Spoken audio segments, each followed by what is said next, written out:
Okay, is there a motion to come out of executive session? So moved. Motion from Ms. Hatley, second from Mr. Chestnut. Any discussion from council? Any discussion from the public? All those in favor? Aye. Aye. All those opposed, motion carries. And our meeting will begin in 3 minutes.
Again. There we go. Good morning, everyone. Thank you for being here today and for joining our city council meeting. We're happy to have you all here with us.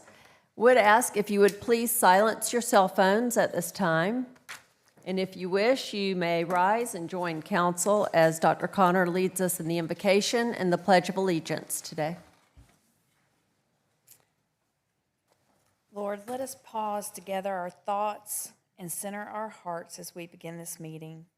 May we be guided by wisdom, compassion, and a shared commitment to the well-being of this community.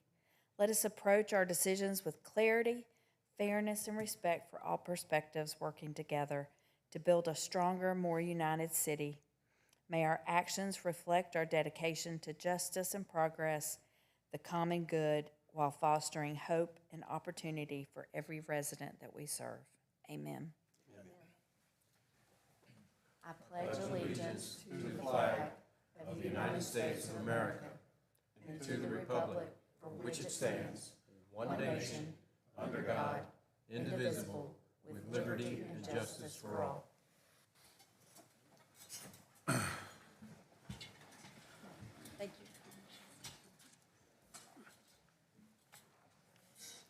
All right, council has had time to review our agenda items for today. I will ask if there is a motion to approve today's agenda. So moved. Second. Motion from Mr. Smith, second from Dr. Connor. Any discussion from council? Any discussion from the public? All those in favor? Aye. Aye. All those opposed, motion carries. And may I have a motion to approve our meeting minutes from July 8th, 2025? So moved. Motion from Mr. Smith, second from Mr. Chestnut. Any discussion from council? Any discussion from the public? All those in favor? Aye. Aye. All those opposed, motion carries. We have a proclamation today recognizing 25 years of a partnership with Triple Crown Sports. And we are going to ask them to come forward. And congratulations.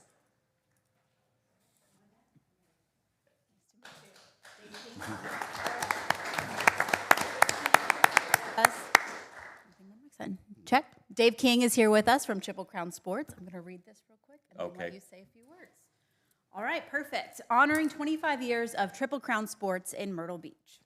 Whereas Triple Crown Sports was incorporated in 1987 in Fort Collins, Colorado, with foundational values rooted in family, integrity, and an honest work environment. And whereas Triple Crown Sports made its debut in Myrtle Beach in 2001 with the launch of the Triple Crown Summer Nationals, bringing boys baseball teams of multiple age groups to compete on our fields. And whereas the Triple Crown East Coast Summer Nationals began in Myrtle Beach in 2010, introducing tournament divisions for girls' fast-pitch softball teams of various ages. And whereas Triple Crown Sports expanded its impact in 2021 with the Myrtle Beach Fall Showcase, welcoming high school-aged girls, fast-pitch athletes, and collegiate coaches from across the nation. And whereas since 2001, more than 6,800 teams and their families from across the United States and Canada have traveled to Myrtle Beach to participate in Triple Crown Sports events. And whereas these teams, families, and supporters have contributed over $209 million in direct spending to the Myrtle Beach community, supporting local businesses, hotels, restaurants, and attractions. Now, therefore, be it proclaimed that the city of Myrtle Beach is proud to celebrate 25 years of partnership and commends Triple Crown Sports for its commitment to youth athletics and for its positive economic and family-friendly city contribution. Signed and sealed this 22nd day of July. Thank you.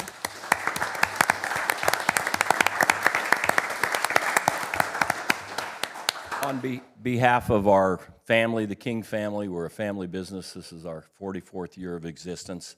25-year relationships are not common, but what we want. We'd like another 25.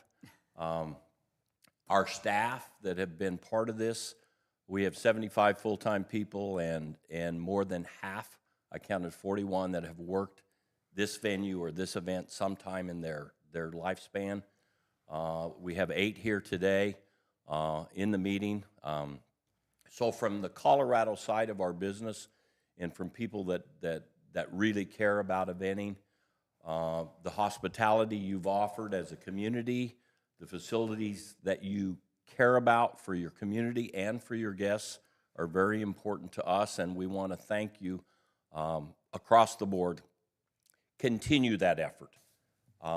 Those youth teams come back. They come back as adults, and we all come back. So we want to thank you as a group and say thank you, Myrtle Beach.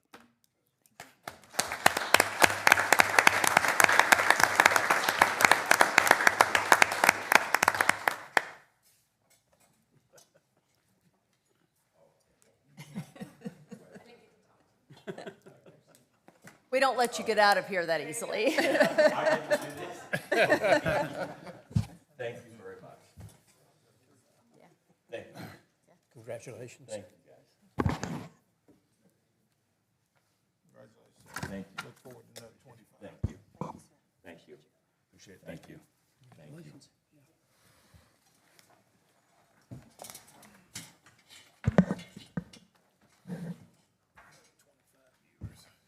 Okay, and next we have an award from Tree City USA and the South Carolina Forestry Commission.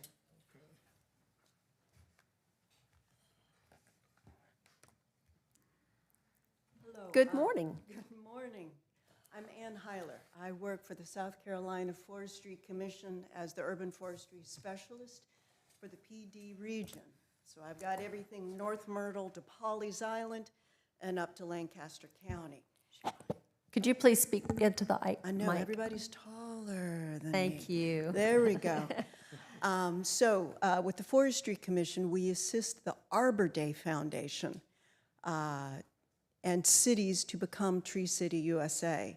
Myrtle Beach has been recognized as achieving their 29th year as a Tree City USA in 2024 on this. So in 2024, Myrtle Beach removed 50 hazardous trees, pruned an astounding 28,800 trees. In all my times of coming up to city council, we've gotten nowhere near that. So you are really rocking it. And you planted 100 new trees. To become recognized as a Tree City USA, you must meet 4 standards by the Arbor Day Foundation. You must have a public tree ordinance. You must have an official city tree board and/or a department devoted to care for trees on that. And you need to spend more than $2 per capita, which you guys cleared amazingly well, and you celebrate Arbor Day. So in 2024, December 6th, the city celebrated Arbor Day at Valor Memorial Garden. In this celebration, and I'm going to just showcase this, the city of Myrtle Beach has done something I wish all cities did. I know this is where you award businesses for taking care of their trees, shrubs, flowers, not only for the beautification of Myrtle Beach, but to assist the infrastructure of Myrtle Beach, keeping that storm water off the streets, out of the parking lots, and capturing pollution, capturing particulates, providing shade, etc. So I was very astounded at this. I saw the lineup of the pictures, so if you would give me just 30 seconds, 7-Eleven was awarded the outstanding use of the natural indigenous landscape. Captain Quarters was awarded for outstanding landscape design incorporating stormwater management. Holiday Inn Club Vacations was awarded outstanding dramatic landscape through effective use of lighting and building placement. Starbucks was awarded for excellence in tree preservation through building placement. Popstroke was awarded for outstanding creative landscape design. Coastal Carolina Association of Realtors was awarded for outstanding maintenance of trees and landscaping. Clark Residence was awarded for outstanding residential landscape design and tree preservation. We're still going. Damon's was awarded for the Community Appearance Board Chairman's Award. Newtown Park was awarded for the Greening of Myrtle Beach Municipal Award, and Northgate Shopping Center was awarded for Most Improved Property. This is huge. It is hard to maintain Tree City. To go above and beyond with this is also difficult. This is a lot of work. This isn't easy. So I don't know if Justin Jordan has not come back yet. He's right over here. He's there. There we go. All right. I would love to see a picture for the South Carolina Forestry Commission of City Council, Dustin. I'm sorry. Huh? JC. Oh, good. They've got a flag. The Arbor Day's been a little stingy lately. You've got reflective stickers to go on your metal signs. You've got other stickers on this, and essentially, I think the world's smallest plaque. Yes, it is. That is an achievement on that. So I would love for City Council, I think these need to be bequeathed to you. I don't know how you will fight over these little things, but I'm going to ask Ms. Meredith to take a picture. This will go into the Forestry Commission's Tree Country magazine.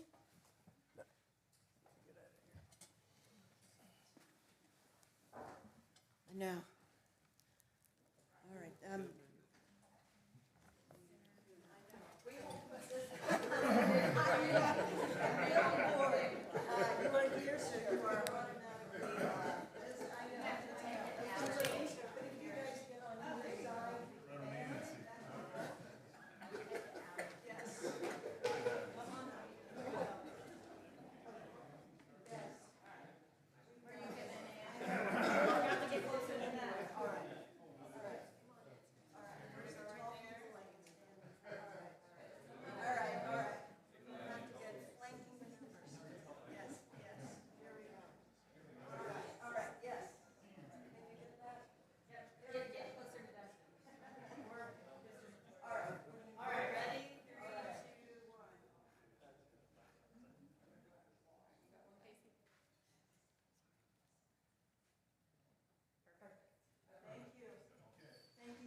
And Ann, thank you for being here today, very much. All right, next we have a very good friend to all of us and a great friend to our city. I'd like to welcome Chip Smith to come forward and give us an update on Whispering Pines Golf Course. Thank you, and thank you guys for having me here today, but most of all, thank you for reinvesting in the golf course and helping us to take it to a different level. We've always been proud of what we've had there now, but I think when you see this, you're really going to be proud of where we've gone. So, make sure I got this right. So, back in the fall, you guys approved a budget of $1.5 million that included redoing the greens at the golf course and the chemicals and all that need to go with it, redoing the sand traps, irrigation work, meaning new sprinkler heads everywhere, a new pump station and a new pump house, and then paving the parking lot and a little bit of contingency money. So with that said, there was a little bit of doubt whether we could do it for that price in the beginning, but what a lot of you don't know is my company in the last 20 years, we've bought golf courses from South Florida to West Virginia that a lot of times were in distress that meant renovating them. So we've done a lot of renovation work. And we kind of rolled up our sleeves and decided this partnership's been so good that we wanted to go above and beyond and call in a lot of favors and do some things. So you're going to see in a minute that we were able to accomplish what you approved plus a few more things. So with that said, this is the old pump house, and I'll run through these pretty quickly. As you can see, the building was pretty rough shape. The pump itself was very old. It leaked like crazy, so the flooring in there, as you can see, was pretty rough as well. This is your new pump station being delivered, and then the bottom, it's sitting on the slab. It's state-of-the-art. It can be run anything from smartphones to any computer. And here it is installed inside the building. As you see, a much cleaner, newer look, and then we rebuilt the building itself as well. A lot of people don't understand the sprig process. Is what we were doing with the greens that was approved. So if you see in the top right corner, it looks like a pile of grass clippings, and essentially that's what it is. Sprigs are basically big piles of sod that are ground up into pieces. And in the bottom right-hand corner, you'll see people that are handshaking these sprigs on the greens to give you the coverage to start the growth process. From there, you water the sprigs immediately after getting them on the ground. Then we put sand on top of them to start a smoothing out process to get the smooth surface that you see on putting greens. This is, if you saw us shaking the sprigs in June, this is 28 days later, this is what the results look like. So this growth, like I said, we've done it from South Florida on, and this has probably been one of the better grow-ins that we've done so far. So it's had a lot of success so far. Can you come over to my yard tomorrow and? Yeah, I wish it were that simple. Part of the process was redoing the sand traps at the golf course, or bunkers. So as you can see, we took all the sand out of the bunkers, re-edged them, put new drainage in the bottom of them to get them ready to be a better surface so they'll drain better. Some of you guys that played out there know we had a lot of drainage issues with 60-year-old bunkers in places. So here's your bunkers as of about a week ago, is what they look like.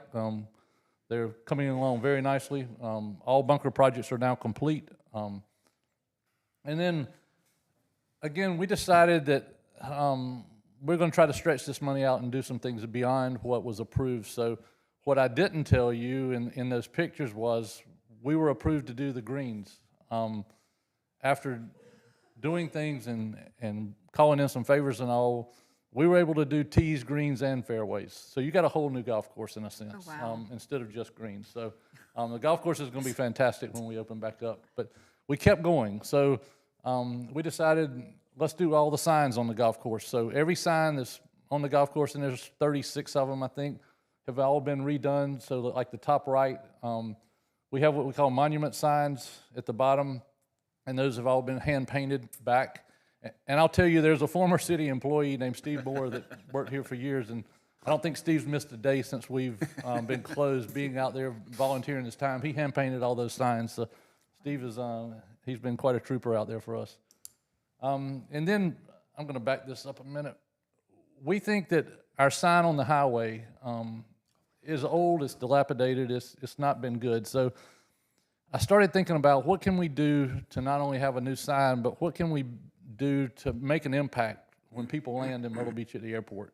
You know, that's the first thing they see when they get to that red light is our entrance, and it's not been very pleasing. So we have a sign that we've been working on, and this is what people would see when they pull up to the red light at the airport. That Golf Capital of the World is a trademarked logo by Golf Tourism Solutions, so we got with them and we're allowed to use it. So when people pull up now, they'll see "Welcome to the Golf Capital of the World" with Myrtle Beach on it. That's what's going to be staring them in the face. As they travel in either direction on Harrelson Boulevard, they'll see Whispering Pines in a nice, cleaner look. And then when they leave, it'll say, "Thank you for visiting, come again soon."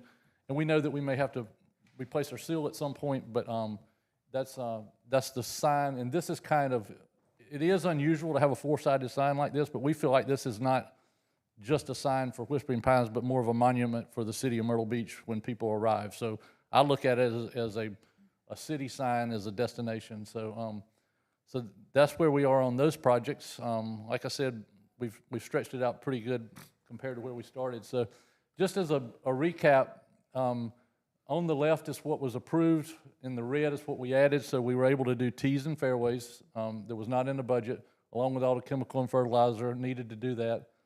We redid the monument sign on every hole. On-course signage was added. Our signs at each tee were repainted. Our backdrop where people unload their clubs has been repainted and some wood replaced. We replaced the roof on the little starter shed out there, which was caving in. So we got a lot of work done. So there's been a lot of renovations across the country this year in golf. Not a lot of people are building, but they are renovating. So I made some calls to people that had similar projects to what we were doing, and the best I can figure is we got about $6.5 million worth of renovations done for our $1.5 million. So we're pleased with it. Thank you. We the only thing left is the parking lot paving. They're working on that today. They'll start paving next week, and we're starting to groom some areas and get ready to open September 1st. So it's gone well, and we're very pleased that you guys had confidence in us to partner back with us and continue this on to have a product we all can be proud of. Thank you, Chip. That's a great report. Thank you. Any questions? Chip, I don't really have a question, but I will say that years ago when this council made a decision to have you take over the operation of Whispering Pines, that it was the best decision or one of the best decisions that's been done on this council since I've been a member. And thank you for all you're doing out there. Well, thank you. I think it's been a partnership. I couldn't have done it without the support of council and staff, so thank you. I just want to say the sign is incredible. Thank you. A couple of people in this room have heard me complain about a sign. So what a great I was glad to be able to squeeze some of those things in the budget, but that's probably the biggest one that. It's a great upgrade. Thank you. Thank you. And Chip, you got a lot of trees out there, right? We do have a lot of trees, and we did participate in Arbor Day a few years ago, planting some trees out there. So. All Thank right. you so much. Thank you.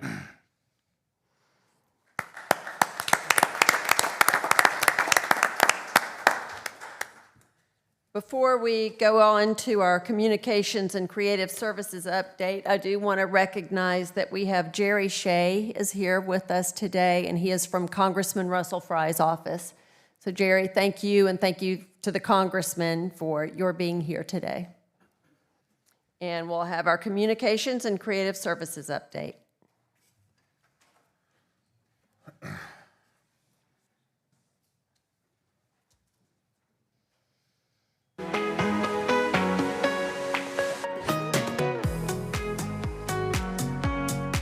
Hey City Council, Casey Guire here with your communications update.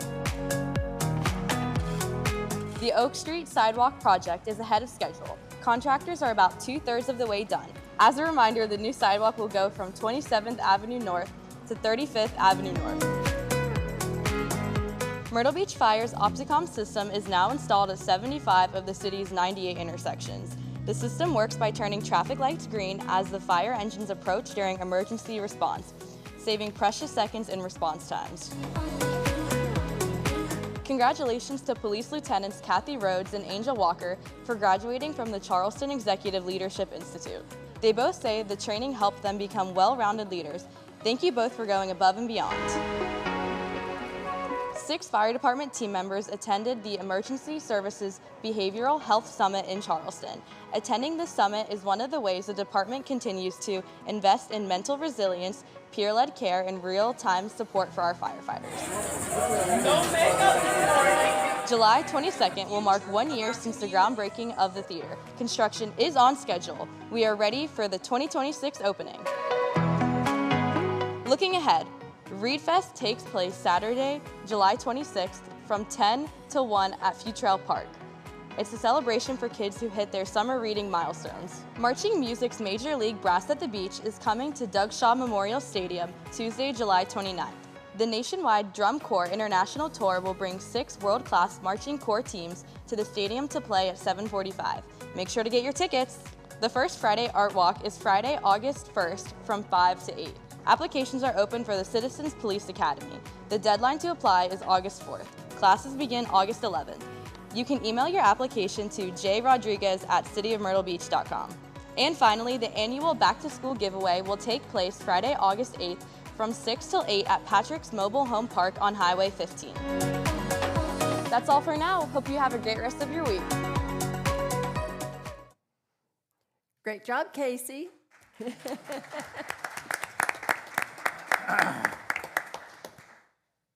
Chief, are you a little proud back there? Yeah. All right. Oh, I'll ask if we have any non-agenda items from the public. Yes, Mayor. Joe McVeigh.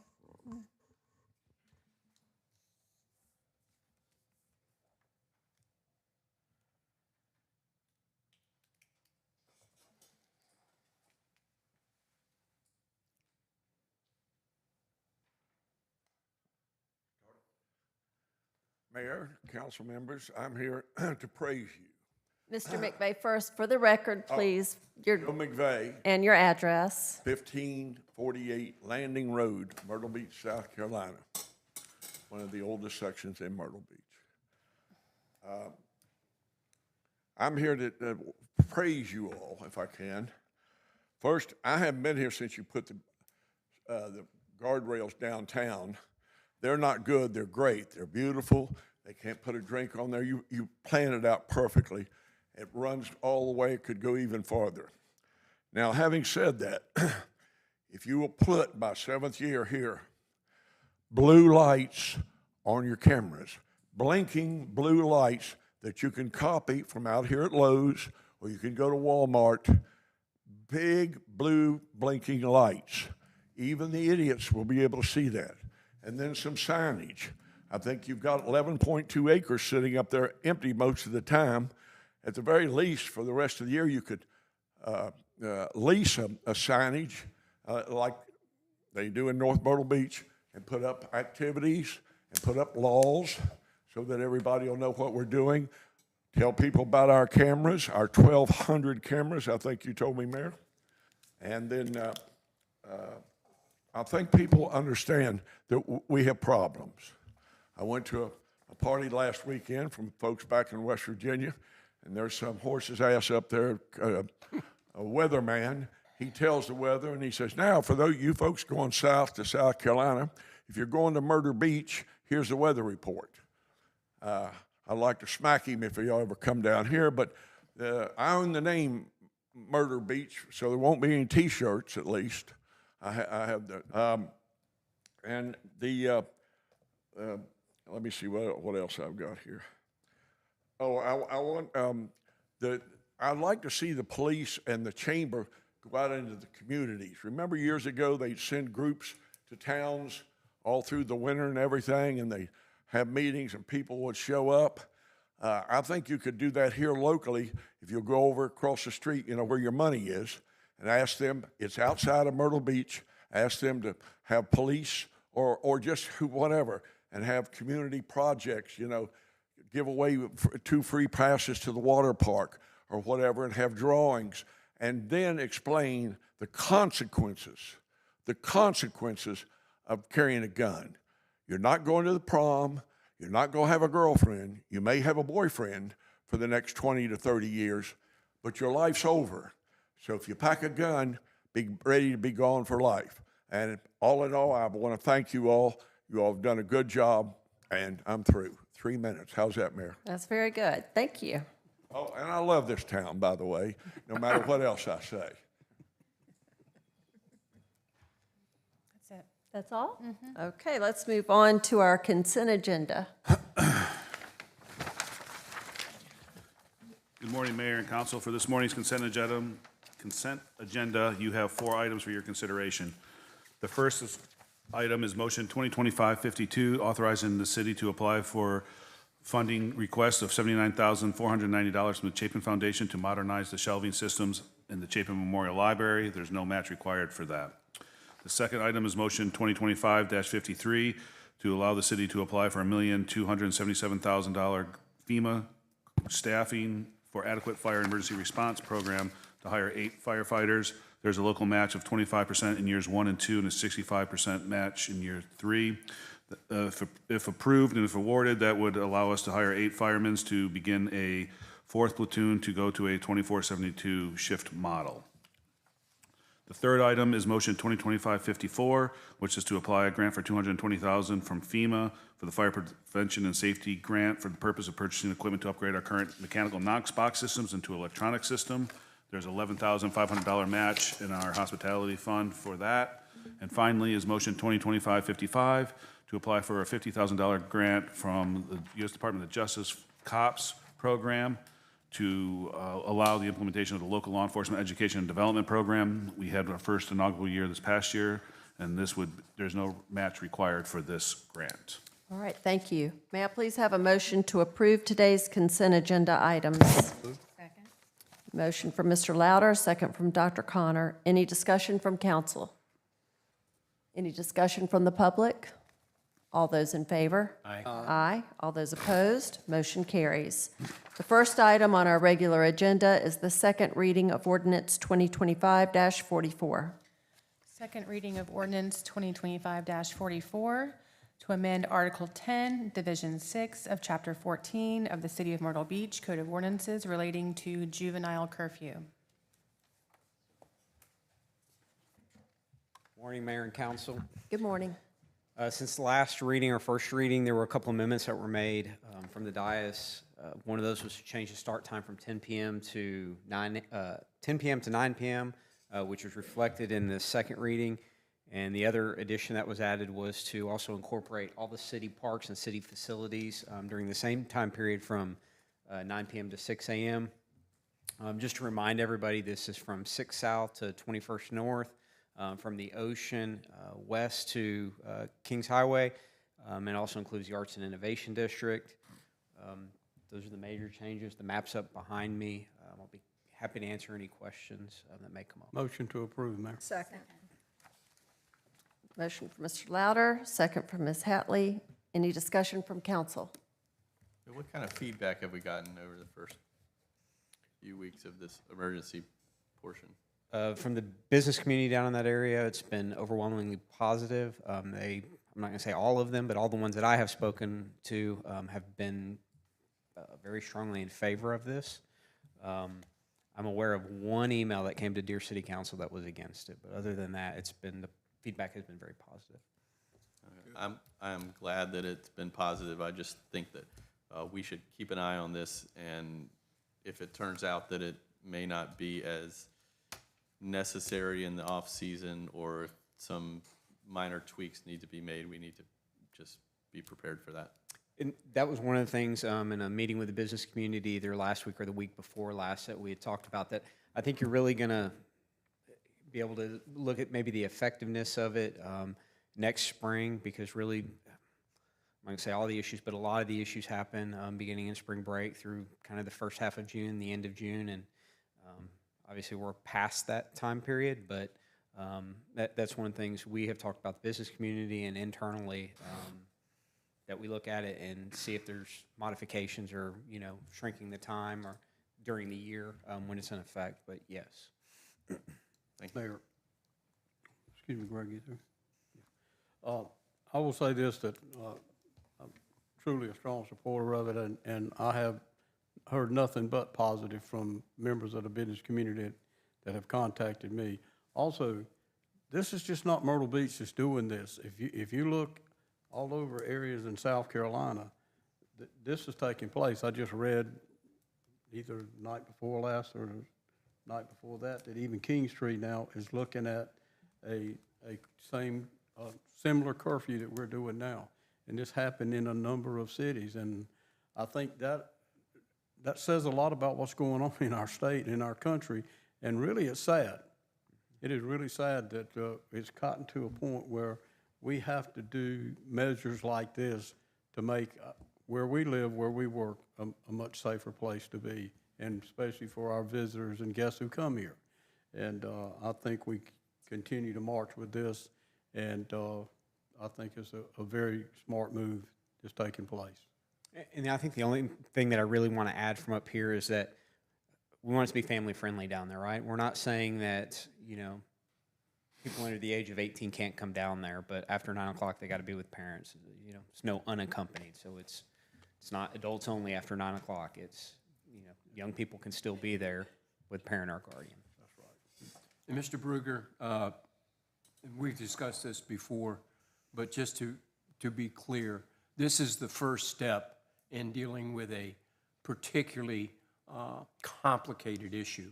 And I don't want the public or the media to feel that, this is going to solve everything. It's a beginning.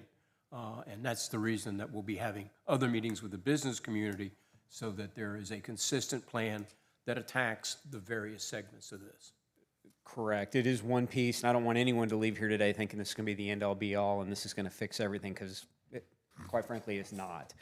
It's going to take other pieces, and there was a meeting I know you were at a couple weeks ago, and with various stakeholders in this area, and this is one step. It starts at home, obviously, but youth getting help, connecting with DJJ, things like that as parts of the system. It's not us alone. It's going to take, really all parts of the system to work together to address this complicated issue. And just to reassure Greg, back to your point, the communication for everyone's information with the businesses along Ocean Boulevard is ongoing. And those are very open discussions, sharing of ideas of other things we can do to change the atmosphere, looking at the SEPTED study that was done on Ocean Boulevard to address the lighting. So it is a multi-tiered, multifaceted approach to looking at everything to make that part of our main entertainment district as the best that it can absolutely be. And we can't do that without the help of the businesses, the support that we have from them. Right. right, the city can't do it alone. And there's a lot of things that they've asked for that we've already been able to do. I know maybe we haven't moved as fast in some areas, but some of the other things take some time. I know one of the things they had asked for was trimming some of the palm trees that are in the dunes along the boardwalk. Turns out you got to have a permit or permission to do some of those things when you start trimming vegetation in the dunes, and so we're doing those things.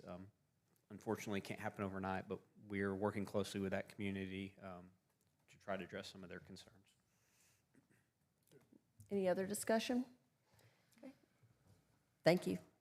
Any discussion from the public?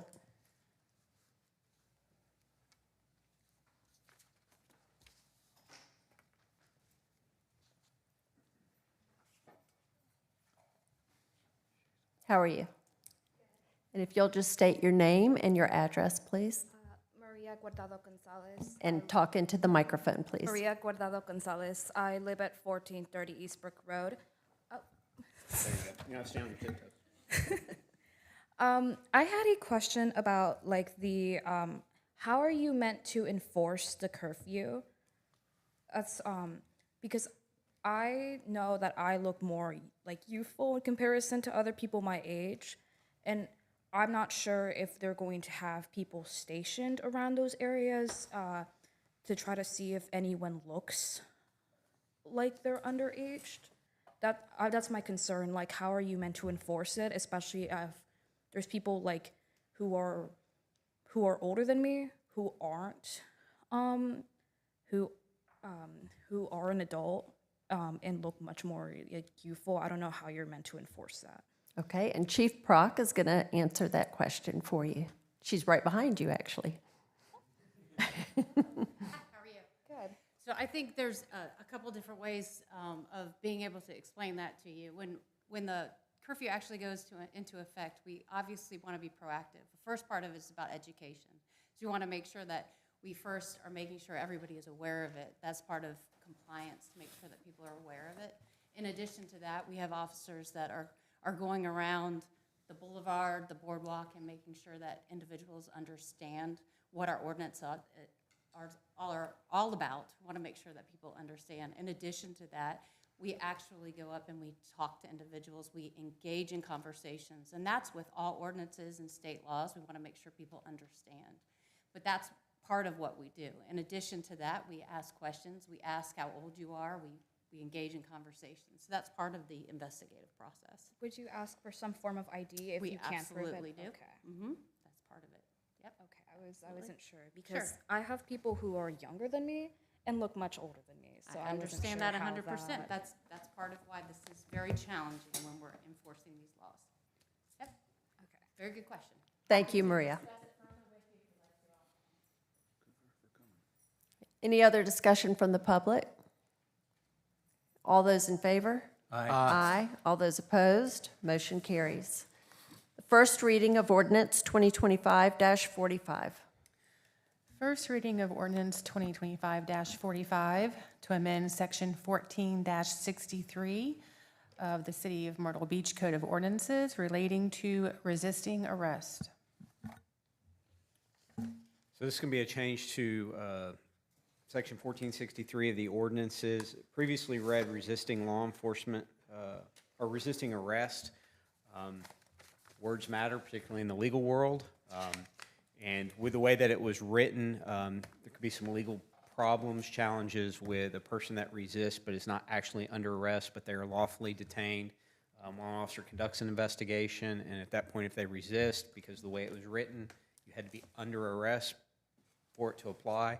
This will make it more broad so that if somebody is lawfully detained, example, course of an investigation, and they resist, they can be arrested and charged with that. So. Motion to approve. Second. Motion made from Mr. Louder, second from Dr. Connor. Any discussion or questions from council? This is just clarifying an ordinance that's already on the books. Correct. Any discussion from the public? All those in favor? Aye. Aye. All those opposed? Motion carries. First reading of ordinance 2025-46. First reading of ordinance 2025-46 approving grant of 2-year franchise and authorizing city manager to enter into a franchise agreement. Thank you. The ordinance would grant a 2-year franchise to Robert Wheeler and Myrtle Beach Segway LLC. For context, Mr. Wheeler acquired an existing Segway operation that operated in Market Common and was operating under a franchise previously issued. Mr. Wheeler has requested another franchise be issued to his new company. If approved, the franchisee would be required to train all of his users and ensure the safe operation of the Segway devices. The franchisee would be required to obtain insurance and to name the city as an additional insured. Franchisee would also be required to indemnify and hold the city harmless from any lawsuits arising out of the operation of his franchised business. And like other franchises granted by council, this franchise can be suspended or revoked in the sole discretion of city council if the franchisee operates in a manner that constitutes a nuisance or jeopardizes the public safety, health, or welfare. It can also be suspended or revoked if the franchisee fails to comply with the terms of the franchise agreement or violates any other ordinance, law, or statute that may be applicable. In exchange for the ability to use the city's rights of way, the franchisee will pay the city a 3% franchise fee, 3% of the gross revenues. Okay, let's get a motion on the table, and then we'll open it up for discussion. Is there a motion to approve the first reading of ordinance 2025-46? So moved. Second. Motion from Mr. Smith, second from Mr. Chestnut. Open it up to council for discussion. Well, I guess the first thing, have we had any problems with the Segway franchise? Mr. Chestnut, I'm not aware of any problems with the previous operator or the current operator. I'm not aware of anything either. Yeah, I haven't heard anything. I don't know how active his operation is. I have seen what I believe to be a Segway tour. It's almost like watching a family of geese or ducks kind of walk down the sidewalk. You got, it's like 7 of them in a row, maybe 5 or 6. But I have seen what I believe to be a Segway tour. And I'm aware of no problems.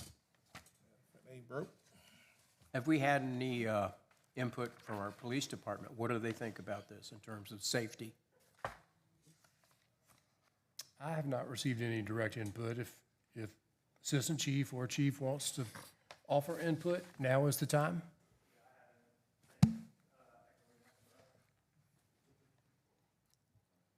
How long have they been in existence already? This operator acquired the previous operation, which I believe received a franchise dating back to like 2008. I believe the current operator has been here maybe a year or 2. Yeah. So nothing new? Echoing that, nothing new, nothing changed. I don't have anything specific to safety concerns at this time for that. Okay, so my question is, the previous operator and this current operator, are they just renting the Segways out, or you say they're doing tours already? My understanding is they are doing tours. On the sidewalks or in the bike lanes? I believe I saw them on the sidewalk. Or a multi-use path. Or a multi-use path. Yeah. Well, he provided a path, and it's from Farrow all the way down to, it's from the back gate essentially down to Warburg Park. So I presume he is at least on part of that on the multi-use path. You're right. I don't know, Mr. Wheeler was invited to be here. I don't know if he is in the room. Mr. Wheeler, are you in the room? Okay. But we haven't had any complaints from Market Common residents about these Segways being on the sidewalks or in the bike paths. I don't recall any. Pardon? I went down and looked at Could you speak in your mic, please? The path that we were given in our packet.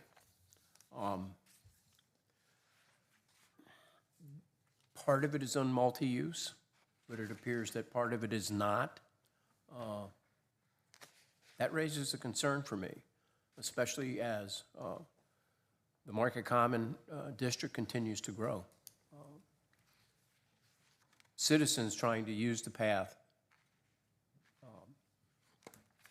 and then people trying to traverse that on segways. That's a concern to me, it really is.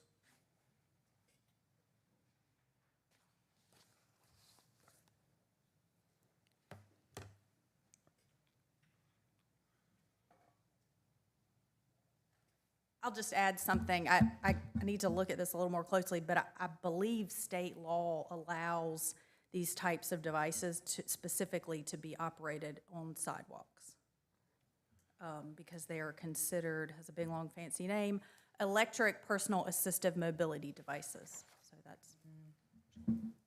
It still concerns me, though. This does reserve to council the ability to suspend or revoke entirely the franchise if you find that the business is run in a way that's a nuisance or unsafe. Understood. And if we start to have issues and complaints? Yes, ma'am. Okay, thank you. Any other discussion from council? Any discussion from the public? All those in favor, please signify by saying aye. Aye. Aye.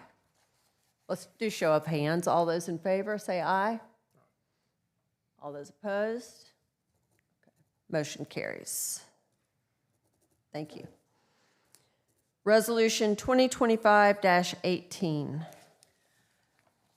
Resolution 2025-18, an intergovernmental agreement between the City of Myrtle Beach and Horry County to allocate county-wide community development block grant funding and to proportionally distribute the benefits thereof.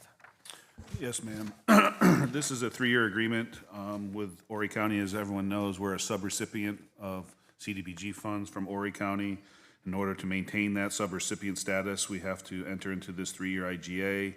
We did one in 2022. We also did one in 2019, and that has not changed. We receive 25% of the eligible funding. That is the same as it was in 22.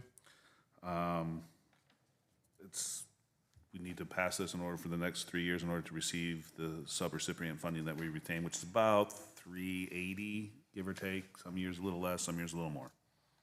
All right, thank you. Is there a motion to approve Resolution 2025-18? So moved. Okay, motion from Mr. McClure, and I believe I heard Ms. Hatley as the second.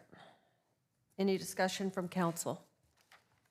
Any discussion from the public? All those in favor? Aye. Aye. All those opposed? Motion carries. Do we have any non-agenda items from the public? No, Mayor. All right, any council communications? Staff communications? Yes, Mr. Mayor. Thursday of this week, State Farm, original Hazel Hatcher State Farm, they're going to be celebrating their 70th year of business in the building on 4th Avenue. In their same location? In the same location that was, they started there in 1955. And that's an amazing accomplishment. Kind of handed down from father-in-law to son-in-law and continues to roll today. I'm sure a lot of us that were teenage drivers back in years past, that we all had, most likely had our vehicle insurance with Hazel Hatcher State Farm. All right, thank you. Anyone else? Okay, we still have 2 executive session items. So I'm going to ask for a motion to go into executive session to receive legal advice concerning ordinance changes to improve safety in the downtown area. We will invite Chief Prock and Assistant Chief Smith to join us for that executive session. And next will be to discuss property acquisition in the Arts and Innovation District. We will invite Fox Simons, Will Bryan, Brian Tucker, Josh Bruger, Michelle Schumpert, Marla Bell, Meredith Denary, and Amy Newshafer. Is there a motion to go into executive session? So moved. Motion from Mr. Louder, second from Dr. Connor. Any discussion from council? Any discussion from the public? All those in favor? Aye. Aye. All those opposed? Motion carries. We will meet in this room. So we will take about 5 minutes for everyone to gather your things. And again, we thank you for joining us this morning.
Is there a motion to come out of executive session?